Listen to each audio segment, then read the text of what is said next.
जाने जा ढूंढता हूँ आपको।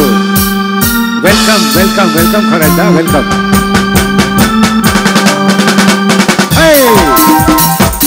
ताली ताली ताली ताली दीजिए।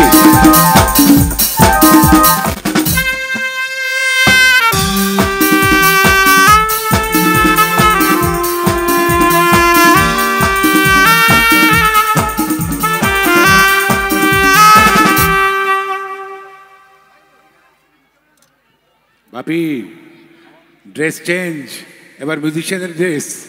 বাপি কি নেই, অর্গানাইজার বাপি, মিউজিশিয়ান বাপি, মেম্বার বাপি, সব বাপি নস্কর। দাদা বরণ করে নি আমরা। অনেক ধন্যবাদ আপনাকে পেয়ে, আমরা সত্যি খুব আনন্দিত। আমরা আমাদের রীতি অনুযায়ী অভিনেতা খরাজ মুখার্জি তাকে বরণ করে নেব। আমি সুরজিৎ দেব বাবাইদা তাকে ডেকে নেব ব্যাজ এবং উত্তরীয় পরানোর জন্য।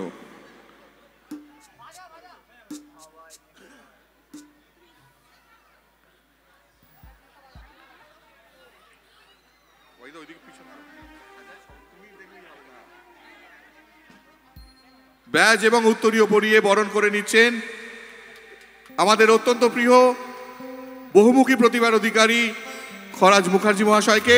হাততালি কোথায় গেল? আমরা অনেকক্ষণ অপেক্ষা করেছি। এরপর আমি বৈশালী মাইতি মহাশয়কে ডেকে নেব। বৈশালী মাইতি মহাশয়কে ডেকে নেব উপহার ও মিষ্টি দেওয়ার জন্য।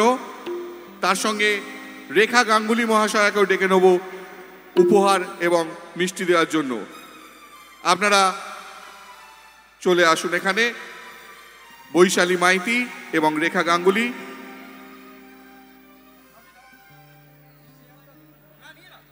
বৈশালী মাইতি ফুল দিয়ে বরণ করে নেবেন আমাদের বিশেষ অতিথি খরাজ মুখার্জি মহাশয়কে।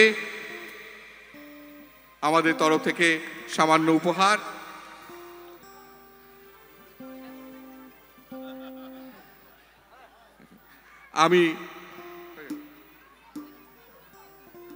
আমি শ্রীমতী রেখা গাঙ্গুলিকে মঞ্চে আহ্বান করব। আমাদের তরফ থেকে সামান্য উপহার এবং অবশ্যই মিষ্টি মুখের জন্য একটু মিষ্টি।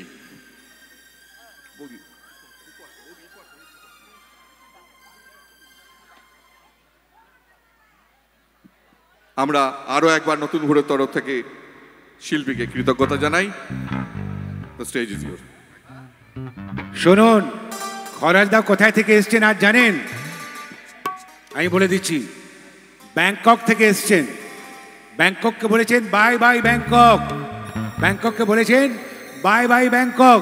তোমার এখানে যত লফঙ্গে পরিন্দে ছিল সবাইকে ঠিক করে দিয়েছি। আর যে বলেছিল লাগা চুদরি মে দাগ, তার দাগ মুছে দিয়েছি। এবার 6 ছুটি আমার। এবার কাহিনী ভারতে গিয়ে শুরু করব। তো কাহিনী এখানে শুরু হবে। ইনি টলিউড, ইনি বলিউড, ইনি হলিউডে প্রোগ্রাম করে চলে এসছেন। তাই দাদাকে বলবো আমি, দাদা তুমি তো टॉली भी तुम और बॉली भी तुम सैड भी और जॉली भी तुम। क्या मैं कहूँ अब तुम्हारे लिए, तुम ईद भी और होली भी तुम, बॉली भी तुम और टॉली भी तुम, ताली भी तुम। खराज मुखर्जी।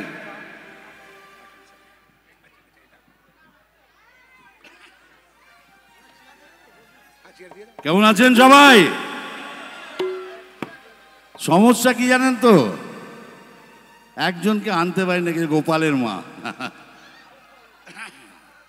তিনি বাড়িতেই বসে থাকেন।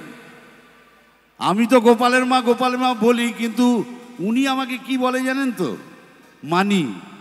এখন ঘটনা হচ্ছে, আমি প্রথমে ভেবেছিলাম বোধহয় আদর করে মানা, মানু এই সমস্ত তো বলে, তাই হয়তো আমাকে আদর করে মানি বলে। না না, মানি মানে পরে বুঝলাম মানি, এইটার জন্যে। যাই হোক, আমি যখন প্রথম অভিনয় করতে আসলাম তখন সবাই আমাকে বলেছিল যে দেখো, অভিনয় করা এত সহজ জিনিস নয় বাবা। অভিনয় করতে হলে অভিনয় জিনিসটা কি সেটা খুব ভালো করে জানতে হবে। তো দীর্ঘ 14-15 বছর ধরে অভিনয় জিনিসটা কি সেটা জানার চেষ্টা করলাম।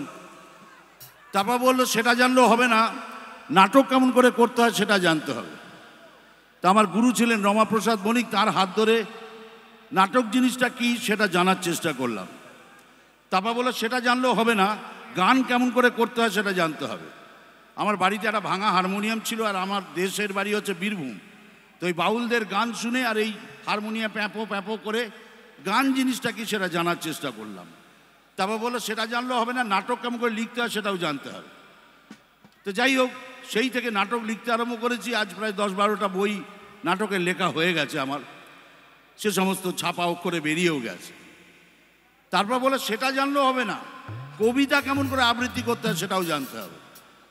তো আমাদের সবারই তো রবীন্দ্রনাথ নজরুল আছে, তাঁদের কবিতা পড়ে পড়ে কবিতা কেমন করে আবৃত্তি করতে হয় সেটা জানার চেষ্টা করলাম। তবে একটা জিনিস বুঝেছি কি জানেন, যে এক জীবনে কত কি জানা যায় আর কত কি জানা সম্ভব, জানার কোনো শেষ নেই, আর মার খাওয়ারও কোনো বয়স নেই। মার যদি খেতে না চায় চুপচাপ বসে থাক কচু পোড়া। আমি না চেষ্টা করে কিছুতেই সিরিয়াস হতে পারি না, এটা আমার একটা রোগ বলতে পারেন। তো হাতে যখন অনুষ্ঠানে এসে মাইক ধরিয়ে দেয় তখন কিছু না কিছু তো করতে হয়। কিছুই তো হতে পারলাম না জীবনে, তাই সব সেজে সেজে শখ পূর্ণ করছি। আজকে চোর সাজছি তো কালকে মহারাজা, আজকে পুলিশ সাজছি তো কালকে ভিখিরি, নানান রকম সাজছি। আপনাদের বছরে একদিন হলি, আমার রোজ হলি, আমি রোজই রং মাখছি। আজকে আমার তরফ থেকে, শাকিল ভাইয়ের তরফ থেকে, আমাদের এখানে টেকনিশিয়ানস ভাইরা যারা রয়েছেন, এই মিউজিশিয়ানস ভাইরা যারা রয়েছেন, সাউন্ডে যিনি রয়েছেন, এই আলোকসজ্জা যারা করেছেন, পুজো কমিটির তরফ থেকে খুব সুন্দর নাম ক্লাবের নতুন ভোর, এনাদের তরফ থেকে আমাদের অন্তরে শ্রদ্ধা, ভালোবাসা, আদর, জড়াজড়ি, কোলাকুলি, প্রণাম, চুমু যা আছে সব একসঙ্গে দিয়ে দিলাম। নিজেরা বয়স অনুযায়ী ভাগাভাগি করে নিয়ে নেবেন। গান গাইতে পারি, তবে সে যদি আপনাদের সহ্য হয় তবেই, সহ্য না হলেও অসুবিধা নেই, জোরে প্যাঁক দেবেন, তাড়াতাড়ি পালিয়ে যাব। কারণ এরপরে যে একজন শিল্পী আছেন এবং ভালো ভালো শিল্পীরা রয়েছেন, কাজীপুর তো আমাদের রামপুরহাট অর্থাৎ আমাদের বীরভূমের গর্ব। কাজীপুর একজন অসাধারণ শিল্পী, ও কিছুতেই অনুষ্ঠান করতে চাইতো না। তো কাজীপুরকে আমি অনুরোধ করেছিলাম আমাদের বাড়িতে এসে একটা অনুষ্ঠান করার জন্য, ছোট্ট একটা জলসা।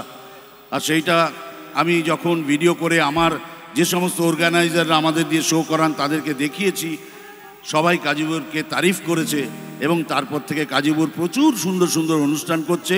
আজকেও আপনাদের অনুষ্ঠান করে মুগ্ধ করে দেবে এই আশা আমি রাখি। আসুন, একটা ব্যাপার বুঝতে পেরেছি যে এখানে অনুষ্ঠান করতে হলে অনেকটা ব্রহ্মার মতো হতে হবে আর কি। মানে বাঁদিকে একটা মাথা থাকতে হবে, ডান দিকে একটা মাথা থাকবে, সামনে একটা মাথা থাকে, এরকম। যাই হোক, যতটা পারবো সেভাবেই অ্যাডজাস্ট করে অনুষ্ঠান করব। আসুন একটা গান দিয়ে শুরু করি, তারপর যদি আপনাদের ভালো লাগে তখন আস্তে আস্তে এগোনো যাবে। তবে একটা জিনিস আপনাদের বলছি, হাততালি দিতে পয়সা লাগে না, এটা মাথায় রাখবেন।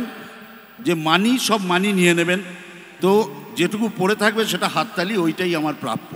তাই দয়া করে হাততালি দিতে কার্পণ্য করবেন না, যদি ভালো লাগে। আসুন শুরু করি।